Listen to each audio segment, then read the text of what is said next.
వైఎస్ఆర్సీపీ ప్రభుత్వము 4 సంవత్సరాల నుంచి ఉన్నప్పుడు మీకు ఉద్యోగపరంగా కానీ ఉద్యోగపరంగా కానీ మీకేమన్నా ఉద్యోగ అవకాశం కల్పించిందా? ఉద్యోగం అయితే కానీ అని కాదు కదా సార్. నాకు ముందు అక్కడ ఏంటంటే డెవలప్మెంట్ అనేది అట్లా కనబడాలి. కొంతమంది డబ్బులు తీసుకున్న వాళ్ళు ఉన్నారు, తీసుకురాని వాళ్ళు ఉన్నారు. మీరు తీసుకున్న వాళ్ళ గురించే ఆలోచిస్తున్నారు కదా, తీసుకురాని పరిస్థితి ఏంటి మరి? ఇప్పుడు మా మదర్ అన్నారు 40,000 దాటితే ఇస్తా అన్నారు. సరే 2 సంవత్సరాలకి మిగతా అందరికి ఇస్తా అన్నారు. మళ్ళీ తర్వాత ఇల్లు ఉంది, స్థలం ఉంది అన్నారు. ఎందుకు చెప్పడా? చాలా అది వేస్తే కనిపించేయండి. ఇప్పుడు అమ్మఒడి ఇస్తా అన్నారు. ఇద్దరు పిల్లలకి ఎంతమంది పిల్లలకు ఉన్నా కానీ ఇస్తా అన్నారు. ఇప్పుడు ఒక్కడికే ఇచ్చారు. మరి దాని గురించి ఏంటి? సరే రోడ్లు ఏమన్నాయి? ఇప్పుడు మాది పాదగుండూరు అండి. పాదగుండూరులో మనవాడి సంత. అక్కడ ఆ రోడ్డు అనేది ఎలా ఉంది? బ్రిడ్జి అయినా చేస్తా అన్నారు. మరి అమరావతి రాజధాని మరి ఇదొకటే కాదు, చాలా ఉన్నాయి. కానీ ఏంటంటే ఇవన్నీ చెప్పట్ల పథకాలు అందరూ మా ప్రభుత్వంలో జరిగినట్టు పనులు ఏ ప్రభుత్వం జరగలేదు అంటున్నారు. దానికి మీ స్పందన? నాకైతే నచ్చలేదు సార్. తప్పు ఉన్నది కాంగ్రెస్ చెప్తాను. మీకు ఈ యొక్క ప్రభుత్వం మీద అసంతృప్తిగా ఉన్నారనుకున్నారు? అసంతృప్తిగా అయితే ఉన్నాను సార్. ఓకే, మీరు మరి నెక్స్ట్ ఓటు దేనికి వేయాలనుకుంటున్నారు? టీడీపీ. ఏదో అదన ముందు ఛాన్స్. ఇప్పుడు జగన్ గారికి ఒక ఛాన్స్ ఇచ్చాము, మేము వేసాం, అందరూ వేసాం. కానీ మరి ఏది ఛాన్స్ ఇచ్చాము, ఏది మరి ఏది? సరే, టీడీపీ నెక్స్ట్ మీకు ఏం చేయాల్సిన ఆశిస్తున్నారు మీరు? డెవలప్మెంట్ అవుతుందని నేను కోరుతున్నాను. ఇప్పుడు నా తర్వాత తరం ఉంది. మరి వాడి పరిస్థితి ఏంది ఆలోచించాలి కదా. మన పిల్లలు ఉన్నారు, మరి వాళ్ళ భవిష్యత్తు ఏంది? నేను అది ఆలోచిస్తున్నాను. ఇప్పుడు చంద్రబాబు గారు వచ్చేసి 6 పథకాల గురించి ఆయన ఆల్రెడీ మేనిఫెస్టోలో విడుదల చేశాడు. మరి మీ ఒకటి సార్, పథకాల గురించి కాదు. ముందు వచ్చేటప్పటికి రండి, అక్కడ ఏంటంటే ఉద్యోగ అవకాశాలు ఇస్తారు. తర్వాత ఇంకోటి ఏమి చేస్తారు. ఇంతేకాదు ఏ డెవలప్మెంట్ లేకుండా ఏం వచ్చింది? సరే సాఫ్ట్వేర్ ఉన్నది ఎక్కడ పోయి హైదరాబాద్ ఎక్కడ చేస్తున్నారు. మన ఏపీ వాళ్ళు ఎవరున్నారు? సరే, నెక్స్ట్ మీరు టీడీపీ గెలుస్తారని మీరు గట్టిగా చెప్తున్నా. నమ్మకం ఉంది, నాకైతే నమ్మకం ఉంది. సరే, థ్యాంక్స్.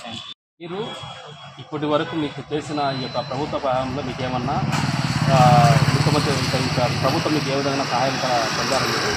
ఓకే, ఈ ప్రభుత్వం ద్వారా నాకు అమ్మఒడి అమౌంట్ అయితే మా పిల్లలకి వచ్చింది. అదైతే మంచిదే.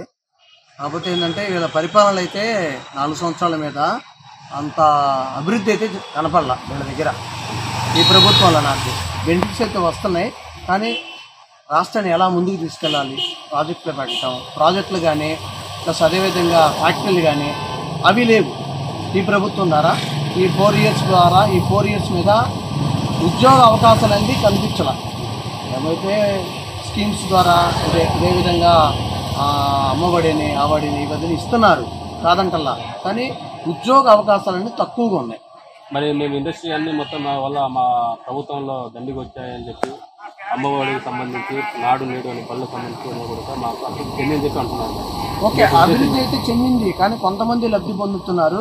కానీ ఎక్కువ పర్సంటేజ్ ఒక 20% లబ్ధి పొందారనుకో, 80% వాళ్ళకి ఏమైంది మిగతా వాళ్ళకి? అదేవిధంగా ఒక ఫ్యాక్టరీలను రన్ చేసుకుంటే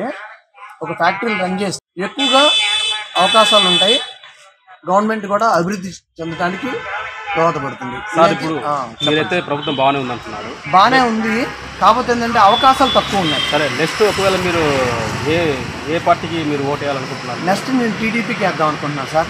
ఎందుకంటే అంతకుముందు పరిపాలన వాళ్ళు చూసుకుంటే ఈ పరిపాలన చాలా తేడాగా ఉంది. దాన్ని చేస్తున్న వాగ్దానాలన్నీ పర్ఫెక్ట్గా లేవు ఈ గవర్నమెంట్లో. అందువల్ల నేనేంటంటే నెక్స్ట్ టీడీపీకే ఓటేస్తాను. మీకు టీడీపీ వల్ల మీకు బెనిఫిట్ ఏమని ఆశిస్తున్నారు మీరు? టీడీపీ ఏంటంటే అంతకుముందు 2 సంవత్సరాలు అదే గవర్నమెంట్ 2 times ఫామ్ అయినప్పుడు కొన్ని అభివృద్ధి పనులు అయితే జరిగినాయి. వాళ్ళ ద్వారా ఉద్యోగ లబ్ధి జరిగినాయి. ఆ కాన్ఫిడెన్స్ మీద నెక్స్ట్ నేను టీడీపీకే ఓటేస్తాను. ఓటు ఇప్పుడున్న పరిస్థితుల్లో ఆంధ్రప్రదేశ్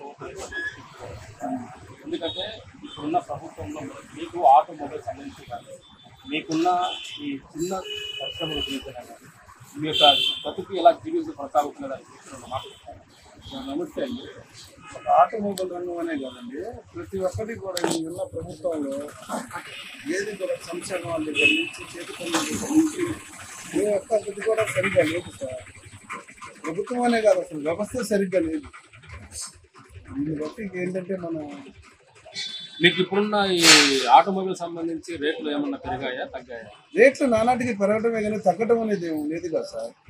రేట్లు పెరిగిన దానివల్ల ఏమవుతుందంటే మాకు 500 ఇచ్చి చేయించుకునేది కాస్త ఏమవుతుందంటే వాడు ఎప్పుడు అదే 500 మీదే ఉంటున్నాడు, కానీ ఇక్కడ 500 ఈ స్పేర్స్ ఏం పడుతుంది ఏందనేది ఆలోచించారు కదా కస్టమర్. పోయినసారి 500 చేసావా ఇప్పుడు ఏంటంటారు. పెరిగిన రేట్ల గురించి కూడా కస్టమర్స్ కూడా ఏంటంటే మనం చూసుకుంటామండి. రేట్లు అయితే చాలా వరకు పెరిగినాయండి, దానికి చాలా కష్టంగా ఉంది మాకు కూడా. ఇప్పుడున్న ప్రభుత్వంలో మీకు పథకాలు అందాయా? మాకైతే ఏం అందలేదు సార్. ఆటో వాళ్ళకైనా అందినాయి, లారీ వాళ్ళకైనా, కానీ మోటార్ బిల్కి సంబంధించి మాకైతే చేయూత పథకం ఏ ఒక్కటి కూడా అందలేదు సార్. మా 2 వీలర్ మెకానికల్, మా 2 వీలర్స్కి వచ్చేసి ఎవరికి కూడా ఏ ఒక్క గవర్నమెంట్ దగ్గర నుంచి ఏ ఒక్క సంక్షేమం మాకు రాలేదండి. ఇప్పుడున్న సిచ్యువేషన్లో నెక్స్ట్ సీఎం ఎవరు అనుకుంటున్నారు? అంటే మీరు మీ ఓటు ఎవరికి వేయాలనుకుంటున్నారు? నా ఓటు ఎవరికి వేయాలంటే అది కాన్ఫిడెన్స్ సార్. అది ఎలా చెప్తాను, ఈ యొక్క ఉద్దేశం ఉంటుంది కదండి. ఇప్పుడు చెప్పేదాన్ని బట్టి చూస్తే కానీ మీకు అంటే మీకు అవగాహన ఉంటుంది కదండి. ఇప్పుడున్న మీరు చెప్పేదాన్ని బట్టి మాకు చిన్న తరహా మేము చాలా ఇబ్బంది పడుతున్నాము ఆర్థికంగాను అని చాలా అంటున్నారు మీరు.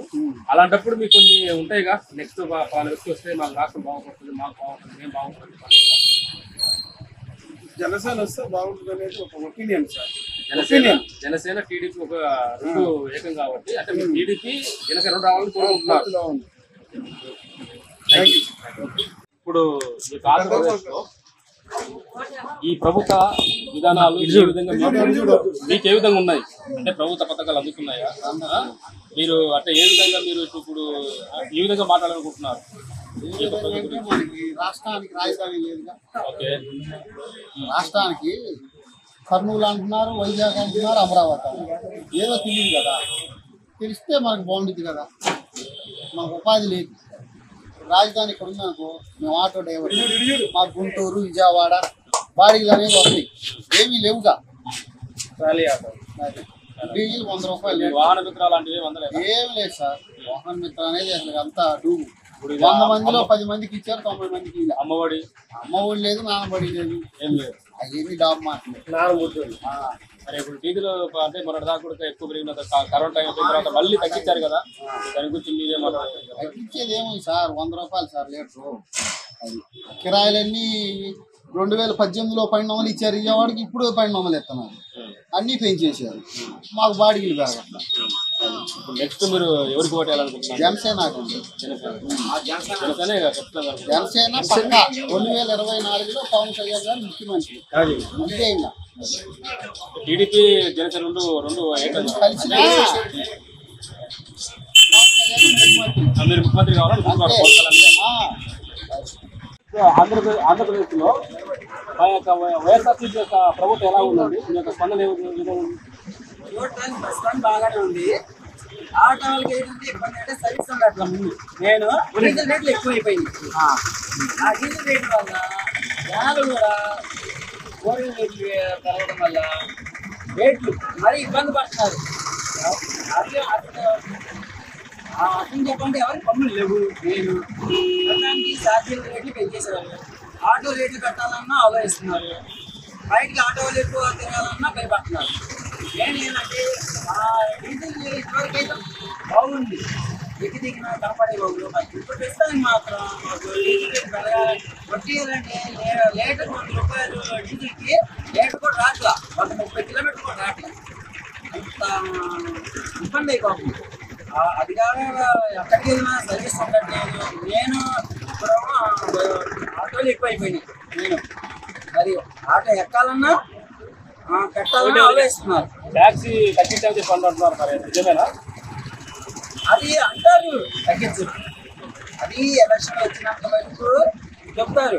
తర్వాత మళ్ళీ ఎలక్షన్ జరిగిన తర్వాత ఇప్పుడు మళ్ళీ యథా ప్రకారం అంతవరకు మారిద్దని మేము నమ్మకం లేదు. నెక్స్ట్ మీరు ఎవరు కోట్ వేయాలనుకుంటారు? మీరు మమ్మల్ని గురించి ఆలోచించి ముందుకి నడిపించి మా ఆటోని ముందుకు ఎవరు నడిపిస్తారో వాళ్ళ నాయకులు అయితే మాకు మంచిది. అంటే ఒకరు గెలుస్తారు వాళ్ళు అనేది మాకు లేదు. అందరూ బాగుండాలి. అందరూ మా ఆంధ్రప్రదేశ్ని మంచిగా చూసుకొని ఏది ఇబ్బంది లేకుండా అనేది చూసుకుంటే పర్వాలా. అంటే ఎవరైతే ఉంది ఇప్పుడు ఒక నాయకుడు అనేది ఉంది. ఇప్పుడు మన ఆంధ్రాలో ఒక నాయకుడు బాగా చూసుకున్నాడంటే మనం వద్దంటామా? అది నెక్స్ట్ సీఎంగా ఎవరు ఉంటారని మీరు అనుకుంటున్నారు? అది మా వల్ల కాదు, అది జనాల వల్ల. ఇప్పుడు నేను అక్కడనే ఎలా చెప్పాలి? చెప్పండి, నువ్వు ఎవరికి వేస్తావు? అది మనం చెప్పకూడదు. ఓకే. ఇది 300 కోట్ల మంది ఉన్నారు జనాలు, అది మనం చెప్పలేం. అది మన మనస్ఫూర్తిగా వేయాలనుకుంటే వేస్తాం అంతవరకే.